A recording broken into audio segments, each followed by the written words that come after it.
Congress party కేంద్ర కార్యాలయంలో తెలంగాణ రాష్ట్ర ముఖ్యమంత్రి అట్లాగే పిసిసి చీఫ్ బట్టి ఉత్తమ్ కూడా ఉన్నట్లున్నారు.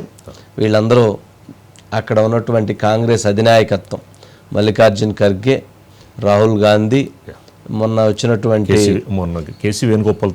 కేసీ వేణుగోపాల్, మీనాక్షి నటరాజన్ వీళ్ళ నలుగురు భేటీ కావటం జరిగింది. ఇక్కడ ప్రాధాన్యత ఉంది. ఒకటి, ఏం చేస్తున్నారు, ఎలా చేస్తున్నారు, ఏం జరుగుతుంది అనేది ఒకటి క్లారిటీ రావాలి. రెండు, ఇదే సబ్జెక్ట్లో క్యాబినెట్ విస్తరణ అనేటువంటిది కూడా డిస్కషన్ జరగబోతుంది. ఎందుకనో కాంగ్రెస్ పార్టీ హైకమాండ్ పర్టిక్యులర్గా తెలంగాణ రాష్ట్రానికి సంబంధించినటువంటి పరిపాలన పైన ప్రత్యేకమైనటువంటి ఒక దృష్టిని పెట్టింది. ఆ ప్రత్యేకమైనటువంటి దృష్టి సారాంశం ఏంటి అని అంటే, ఇక్కడ ఉన్నటువంటి అంతర్గతంగా ఉన్నటువంటి రాజకీయ వ్యవహారాలతో పార్టీకి నష్టం జరుగుతుందనేటువంటి భావించటంతో అది ముఖ్యమంత్రి గారికి అనుకూలంగా కావచ్చు, ప్రజలకి పార్టీ కేడర్కి అనుకూలంగా కావచ్చు, ఒక ప్లాన్ని వాళ్ళు చేపట్టారు. ఆ ప్లాన్ దిశగా వాళ్ళు ముందుకు వెళుతున్నారు. మరి ఏం జరిగిద్ది, ఎట్లాంటి ఆలోచనలతో ముందుకు వెళ్ళబోతున్నారు అనేటువంటిది చూడాలి. కానీ ఈ భేటీ యొక్క సారాంశం అయితే క్రియాశీలకంగా ఉండబోతుంది. శ్రీకాంత్ ఉన్నారండి. శ్రీకాంత్ ఏంటి అంటే, జనరల్గా ఒక క్యాబినెట్ ఎక్స్పాన్షను, అట్లాగే స్కీమ్స్ ఇంప్లిమెంటేషను, అంతర్గతంగా కాంగ్రెస్లో జరుగుతున్నటువంటి వార్, ఈ మూడు అంశాలైనా ఇంకేమైనా అంశాలు ఉండేటువంటి అవకాశం ఉందా? సార్, మెయిన్గా కులగణనకు సంబంధించి దేశవ్యాప్తంగా చర్చ జరుగుతున్న నేపథ్యంలో దీనిపై ఎక్కువ చర్చ జరుగుతున్నట్టుగా తెలుస్తుంది. దీంతో పాటుగా క్యాబినెట్ ఎక్స్పాన్షన్ సార్, గవర్నమెంట్ ఏర్పడి 15 నెలలు గడుస్తున్నాడు కానీ పూర్తి స్థాయిలో క్యాబినెట్ విస్తరణ జరగలేదు. ఇంకా 6 ఖాళీలు ఉన్నాయి. దానికోసం ఇప్పటికే డజన్ల సంఖ్యలో ఎమ్మెల్యేలు, ఆశావాహులు ఎదురు చూస్తున్నటువంటి పరిస్థితి. ఇప్పటికే 16 నెలలు గడువు గడిచిపోయింది. మంత్రి పదవి కోసం వెయిట్ చేస్తున్నామని చెప్పి బహిరంగంగా, ఇన్ని రోజులు ఇంటర్నల్గా అన్నారు సార్, ఇప్పుడు బహిరంగంగానే ఎవరైతే ఆశావాహులు ఉన్నారో వారు కామెంట్ చేస్తున్నటువంటి పరిస్థితి. సో ఈ నేపథ్యంలో మంత్రివర్గ విస్తరణ వెంటనే చేపట్టాలని చెప్పి పార్టీ నిర్ణయించినట్టుగా తెలుస్తుంది. దాంతోపాటుగా రాష్ట్ర ప్రభుత్వం ఇటీవల చేసిన కులగణన, అంటే అసెంబ్లీలో ఆమోదించినటువంటి ఎస్సీ వర్గీకరణకు సంబంధించి బిల్లు కావచ్చు సార్, బీసీలకు సంబంధించిన 42% రిజర్వేషన్లు, అంటే స్థానిక సంస్థల్లో, ఈ అంశాల మీద అంటే దేశవ్యాప్తంగా కాంగ్రెస్ ప్రభుత్వం ఎక్కడైతే తెలంగాణలో ఒక రోల్ మోడల్ పాలన అందిస్తున్నామని చెప్పి దేశవ్యాప్తంగా ప్రచారం చేసేందుకు, ఇక్కడ అమలు చేస్తున్నామని చెప్పేందుకు ఈ భేటీలో చర్చ చేసుకున్నట్టుగా తెలుస్తుంది సార్. అయితే మెయిన్గా ఇటీవలనే రాహుల్ గాంధీ కూడా లోక్సభలో ప్రస్తావించారు, తెలంగాణలో కులగణన చేశాము, అక్కడ 90% బీసీ, ఎస్సీ, ఎస్టీ మైనారిటీలో ఉన్నారు.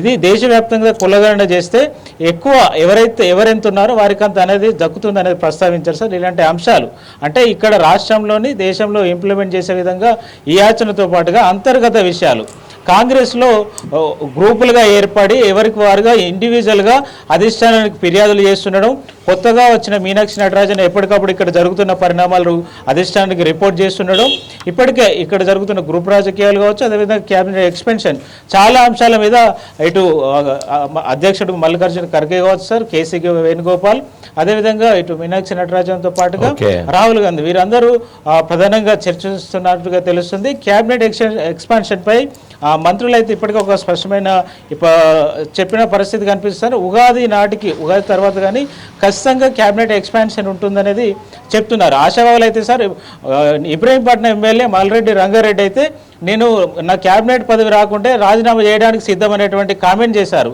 ఒకవేళ నాకు రెడ్డి కోటానే అనేది అడ్డు వస్తే నేను రాజీనామా చేసి ఎవరికి ఇస్తారో చెప్పండి, వారినే నిలబెట్టి గెలిపించుకొని మంత్రి పదవి తీసుకుంటానని అన్నాడు. ఇటు కోమటిరెడ్డి రాజగోపాల్ రెడ్డి కూడా నాకు కాంగ్రెస్ పార్టీ అధిష్టానం హామీ ఇచ్చింది, నాకు మంత్రి పదవి ఇవ్వలేదు, ఒకవేళ కాంగ్రెస్ పార్టీకే నష్టం అనేటువంటి కామెంట్స్ ఆయన. అంటే ఒక 40 మంత్రి పదవులు అయితే కానీ సరిపోయి ఇప్పుడు కాంగ్రెస్ పార్టీకి అదనంగా 40 మంది ఆశావాహులు ఉన్నారు. కాదు కూడదు, నీకు కూడా ఇస్తానంటే నువ్వు కూడా మీడియా వదిలిపెట్టిపోయి మంత్రి పదవి తీసుకోవడానికి నీకు కూడా ఇబ్బంది లేదు, అడగటంలో తప్పు లేదు. ఎమ్మెల్యేలతో పాటు ఎమ్మెల్సీలు కూడా అడుగుతూ ఉన్నారు. కానీ అక్కడ ఉన్నటువంటి 2 3 మరి వాటన్నిటిని 3 ఉన్నాయా వేకెన్సీ? 6 సార్, మొత్తం 6 వేకెన్సీలు పెట్టుకొని సంవత్సరంన్నర పాటు వాళ్ళు నడుపుతున్నారంటే ఇంకా వాళ్ళు ఎంత గొప్ప వాళ్ళు అనుకోవాలో చూడండి. అంటే సెకండ్ వెమ్మటే అయిపోతుంది అన్నారు. మెయిన్ గా ఇక్కడ సార్ ఆదిలాబాద్, ఉమ్మడి ఆదిలాబాద్ కు, నిజామాబాద్ కు, ఉమ్మడి రంగారెడ్డి, హైదరాబాద్ కు, ఈ జిల్లాలకు అసలు ప్రాతినిధ్యం లేదు సార్ అందుకే క్యాబినెట్ లో. అందుకనే సంబంధించి జాతీయ రాజకీయాల్లో నిజామాబాద్, రంగారెడ్డి జాతీయ పార్టీల మీద, అందుకే కాంగ్రెస్ పార్టీ మీద ప్రజలకి విశ్వాసం సన్నగిల్లటానికి ఇట్లాంటి టఫార్ నిర్ణయాలే కారణం. ఇప్పుడు సంవత్సరం పాటు 6 ఖాళీలు ఉంచుతారండి క్యాబినెట్లో, జిల్లాలకు లేదు.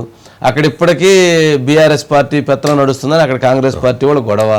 కాంగ్రెస్ పార్టీ మరి అక్కడ మంత్రి ఉంటే ఏదో లీడ్ చేసి అక్కడ ఉన్నటువంటి వాటిని సమన్వయం చేసి వాటిని అక్కడ స్ట్రక్చర్ చేస్తారు, అది లేదు. బీఆర్ఎస్ పార్టీ 9 సంవత్సరాల పరిపాలనలో వాళ్ళు అక్కడ బాగా స్ట్రాంగ్ అయ్యారు. పేరుకే కాంగ్రెస్ పార్టీ ప్రభుత్వం కానీ బీఆర్ఎస్ పరిపాలన నడుస్తుందనే భావన వాళ్ళల్లో ఉంది. సంవత్సరంన్నర పాటు మంత్రి పదవులు ఇవ్వకుండా ఆపుకోవటం అనేటువంటిది చాలా ఇది కదా. సరే, అట్లాగే శ్రీకాంత్, నాకు తెలిసి కాంగ్రెస్ పార్టీ హైకమాండ్తో మీటింగ్ అని అంటే ఒకటి ఉండిద్ది. జనరల్గా గతంలో కూడా కాంగ్రెస్ పార్టీతో హైకమాండ్ మీటింగ్ అంటే రాజశేఖర రెడ్డి గారు వెళ్ళేవాళ్ళు. వారితో పాటు అప్పుడు పిసిసి అధ్యక్షులుగా ఉన్నటువంటి డి శ్రీనివాస్ గారు కావచ్చు, లేక అప్పుడు ఎవరుంటే వాళ్ళు పిసిసి అధ్యక్షులు వాళ్ళు వెళ్ళేవారు. కాంగ్రెస్ పార్టీ సోనియా గాంధీ ఆ రోజు ఉండేవాళ్ళు, లేకపోతే సోనియా గాంధీ గారితో పాటు అప్పుడు ఎవరైతే కీలకమైనటువంటి వ్యక్తులు ఉండేవాళ్ళు.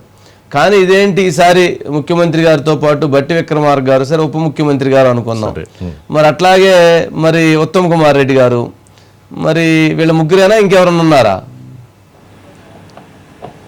మహేష్ కుమార్ గౌడ్ 4, సరే ఆయన అధ్యక్షుడు. CM, deputy CM Uttam Kumar Reddy, PCC chief Mahesh Kumar Goud తో పాటుగా ఎంపీలు కూడా ఉన్నారు సార్. ఎంపీలు అందరు ఉన్నారు. ఎంపీలు అందరితోటి భేటీ అయిన పరిస్థితి సార్. ఎందుకంటే ఇండివిజువల్ గా కంప్లైంట్స్ ఇచ్చుకుంటున్నారు సార్. ఈ కంప్లైంట్స్ మీద కూడా ఇక్కడ ఆ భేటీ సందర్భంగా చర్చించాల్సి ఉంటుంది. ఎందుకంటే ఎవరికి సంబంధించి వారు ఈ మంత్రివర్గ ప్రపోజల్స్ ప్రతిసారి క్యాండిడేట్స్ ప్రపోజ్ చేస్తున్న నేపథ్యంలో ఈ ఇష్యూస్ ఎక్కువ కొనసాగుతూ వస్తున్నాయి సార్. దీనిపైన క్లారిటీ తీసుకొని ఉన్నారు. ఇండివిజువల్ కంప్లైంట్స్ ఏంటి, పార్టీ అంతర్గతంగా ఉన్నటువంటి ఇష్యూస్ కావచ్చు, క్యాబినెట్ ఎక్స్పెన్షన్ సంబంధించి కావచ్చు, అభ్యర్థులు ఎవరైతే ప్రతిసారి ప్రతిపాదిస్తున్నారు ఆ కోణంలోనే ఈసారి జరగబోతుంది సార్. ఎందుకంటే ఎమ్మెల్సీకి సంబంధించినటువంటి క్యాండిడేట్ సెలక్షన్స్ అప్పుడు చూసాం సార్. సరే, నేను అంటుంది జనరల్గా అట్లాంటప్పుడు మరి మంత్రివర్గాన్ని మొత్తాన్ని పిలవాలి.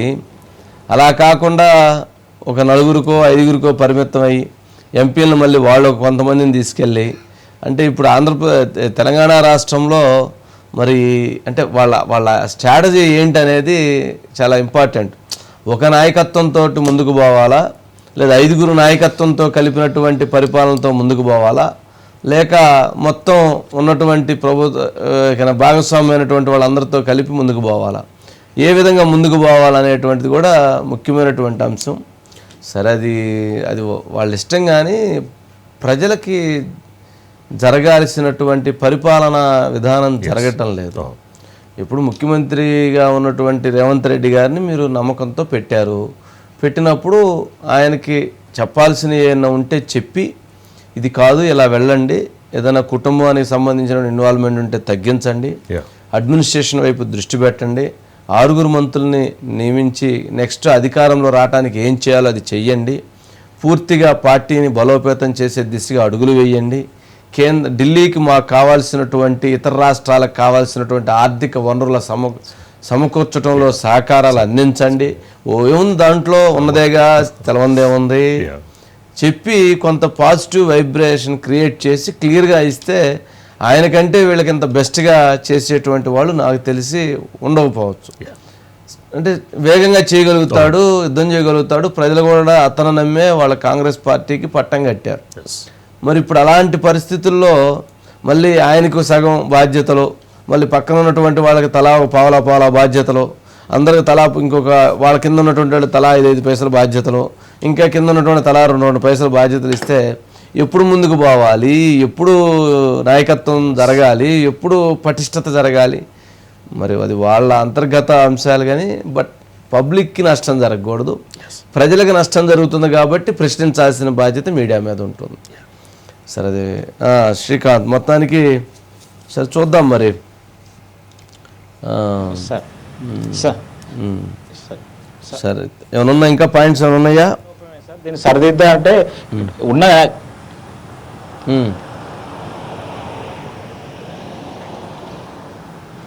సార్ పూర్తిగా ఇక్కడ సీఎం రేవంత్ రెడ్డి పాలన గాడిలో పెడుతూ ఇటు అభివృద్ధిని అదేవిధంగా సంక్షేమాన్ని పరుగులు పెట్టిస్తున్న పరిస్థితుల్లో సార్, ఎందుకంటే రాష్ట్ర ఆర్థిక పరిస్థితి సరిగ్గా లేదు, దీనికి ఎలా అని ప్రణాళికలు వేసుకుంటూ వెళ్తున్న ఏంటి పరుగులు పెట్టిస్తున్నారా? ఇది పీటీ ఉష లాగానా? అంటే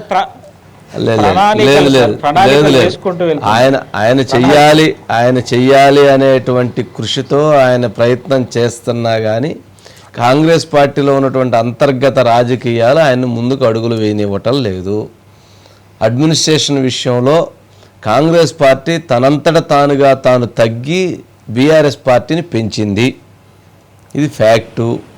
రెండోది మూడోది అనవసరమైనటువంటి వివాదాలు, అనవసరమైనటువంటి రాజకీయాలతోటి పార్టీకే నష్టం జరిగింది. రేవంత్ రెడ్డి గారు ముఖ్యమంత్రిగా ఉండి మనకు అసలు ఎవరూ అప్పులు ఇవ్వట్లేదు, వీళ్ళు చేసినటువంటి వాటితో మనం చాలా ఇబ్బందికరమైనటువంటి పరిస్థితుల్లో ఉన్నామని చెప్పి నిన్న ఆర్థికపరమైనటువంటి అంశాల మీద ఆయన ఒక కార్యక్రమంలో మాట్లాడినటువంటి బయట ఆయన ఉన్న వాస్తవాన్ని చెప్పాడు. ఆయన ఏంటంటే దాన్ని దాపెట్టుకోవాలనుకోలేదు, ఉన్న వాస్తవాన్ని చెప్పాడు. కానీ ఆ ఉన్న వాస్తవం వామో రాష్ట్ర ఆర్థిక పరిస్థితి ఎట్లా ఉందా, ఇన్వెస్ట్మెంట్స్ ఎట్లా వస్తాయి, పెట్టుబడులు ఎలా వస్తాయి, రోడ్లు ఎలా వేస్తారు, ఇన్ఫ్రాస్ట్రక్చర్ ఎలా డెవలప్ చేస్తారు అనేటువంటి దాంతో సామాన్య ప్రజానీకం కొంత చర్చ జరిపేటువంటి పరిస్థితి ఏర్పడింది. ఇట్లా ప్రతి అంశం విషయంలో కూడా కొంత ప్రజలు గమనిస్తుంటారు, గమనించి అనాలిసిస్ చేసుకుంటారు. ఇక్కడ మరి అది లోపం జరిగింది. సరే ఏదేమైనా కానీ ఇక్కడ ఒక నాయకుడి చేతితో ముందుకు వెళ్ళటమా లేక 5 నాయకుల చేతులతో కలిపి ముందుకు వెళ్ళటమా? ఏది కూడా 5గురితో చేసే పని ఏది కూడా సక్సెస్ అయినటువంటి సందర్భాలు లేవు. మరి ఒక నాయకుడా 5 నాయకులదా? ఒక నాయకుడితో వెళితే అది సక్సెస్ ఫెయిల్ తేలిపోతుంది. 5గురితో వెళ్తే సక్సెస్ అనేది ఉండదు, ఫెయిల్ అనేది ఉండిద్ది అనే భావన ప్రజల్లో క్లారిటీ ఉంది. మరి ప్రజల నిర్ణయమా లేదా పార్టీ అధినాయకత్వ నిర్ణయమా అనేటువంటిది తేలాలి. కాకపోతే ఇప్పటికే ఢిల్లీకి వెళ్ళి మనం గనక గతంలో కాంగ్రెస్ పార్టీ గురించి చర్చ జరుగుతుంది కదా, ఢిల్లీ వెళ్ళటం రావటం, ఢిల్లీ వెళ్ళటం రావటం, ఢిల్లీ వెళ్ళటం రావటం, ఢిల్లీ వెళ్ళటం రావటం, ఢిల్లీ వెళ్ళటం రావటంతో సగం పరిపాలన టైం అంతా ఇక్కడే సరిపోతుంది. కొన్ని సందర్భాలు వీళ్ళు వెళ్ళాలనుకోవటం, కొన్ని సందర్భాలు వాళ్ళు పిలవటం, అసలు ఏం జరుగుతుందో ఏంటో అర్థమే కానటువంటి పరిస్థితి అయిపోయింది.